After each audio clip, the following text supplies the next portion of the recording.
सवाल इस बात का नहीं है कि नरेंद्र मोदी ने क्या कह दिया, राहुल गांधी ने क्या कह दिया। सवाल यह है कि इस देश की सियासत असल मुद्दों से किस तरह से भाग खड़ी हुई दिखती है, और यही बात परेशान करती है जनता को, और इसीलिए विकल्पों की तरफ वो बढ़ते हैं। क्या इस बात को हरीश रावत साहब कांग्रेस पार्टी नहीं समझ पा रही है?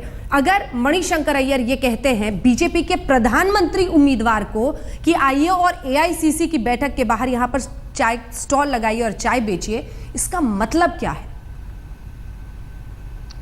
मैं अभी मीनाक्षी जी को बड़े गौर से सुन रहा था।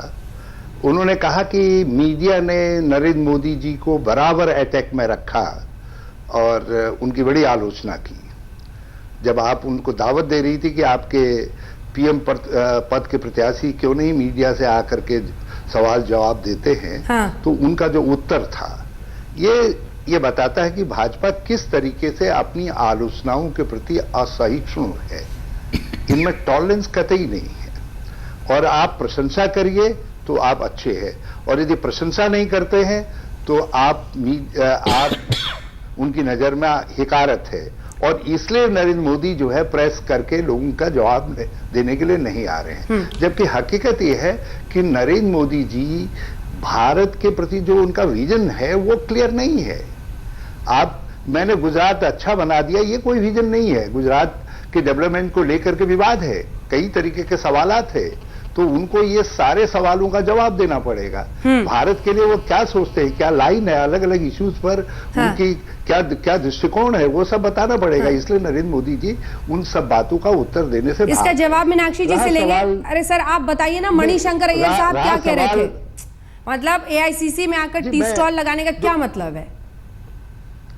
देखिए, मैं समझता हूं कि उन्होंने जुमले के तौर पर इसको कहा, लेकिन आप जुमले में कुछ भी कह देंगे? नहीं समझते हैं आप जुमले में कुछ भी कह देंगे सर? में नहीं समझते हैं, लेकिन नहीं, अच्छे केस में नहीं समझते।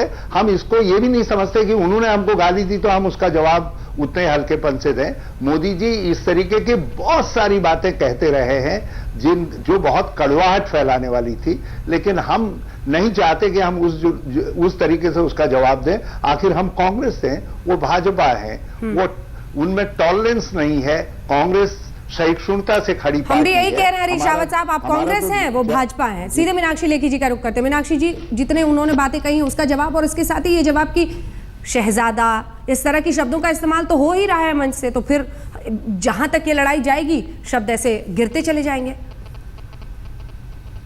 नहीं, देखिए ये लड़ाई कहां तक जाएगी। आप इसकी अगर शुरुआत में जाएं तो मौत के सौदागर, सांप, बिच्छू, गंगू तेली, जो कि पिछली बार गुलाम नबी आजाद जी ने कहा था, इस बार मणिशंकर अय्यर, इससे पहले भी कई, मतलब आपको मैं लिस्ट गिनवा सकती हूँ तारीखों के साथ कि किस तारीख पर किस कांग्रेसी नेता ने क्या कहा, और वो सोनिया जी से लेकर तमाम लोग उसमें शामिल हैं। लेकिन आज जो विषय है वो जनता के सामने, जो आपने शहजादा शब्द वाली बात कही, वो विषय है कि कोई व्यक्ति को अधिकार है भारत के नेतृत्व करने का, क्योंकि वो एक परिवार में पैदा होता है और वो उस परिवार की खासियत की वजह से भारत का नेता और प्रधानमंत्री बन सकता है। एक साम्यवादी मानसिकता को दर्शाता है, हाँ। न कि लोकतांत्रिक मर्यादाओं को। हाँ। अगर आप 21वीं शताब्दी के भारत की बात करते हैं तो 21वीं शताब्दी का भारत, या हम स्कूल कॉलेजेस में जब बहस एलोक्यूशन में जाते थे या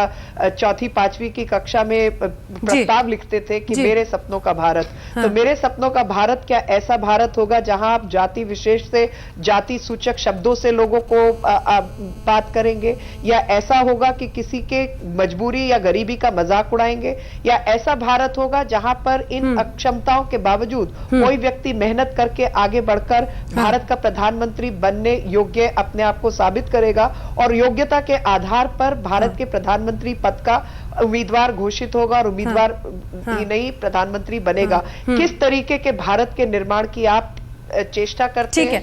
ठीक है हरीश जी, मुझे भारत निर्माण 67 वर्षों में हुआ है। हरीश जी इस पर जवाब देना चाह रहे हैं, लेकिन उससे पहले अभय जी मैं एक बार आपके पास आना चाहती हूँ। विकल्प की बात थी ना कि अरविंद केजरीवाल या आम आदमी पार्टी एक विकल्प बनेगा, लेकिन वहां पर भी ये चोर है, फला चोर है और इस तरह से जो आरोप लगते हैं, तो कुल मिलाकर और जो पिछले कुछ दिनों से घटा है एक के बाद एक, वो उधर से भी कहीं भरोसा न डगमगा दे। तो इस चाय वाले की चौपाल में जो आम आदमी पार्टी को एक अलग तरीके से अपने आप को प्रेजेंट करना था, क्या उसमें वो कहीं चूक रही है?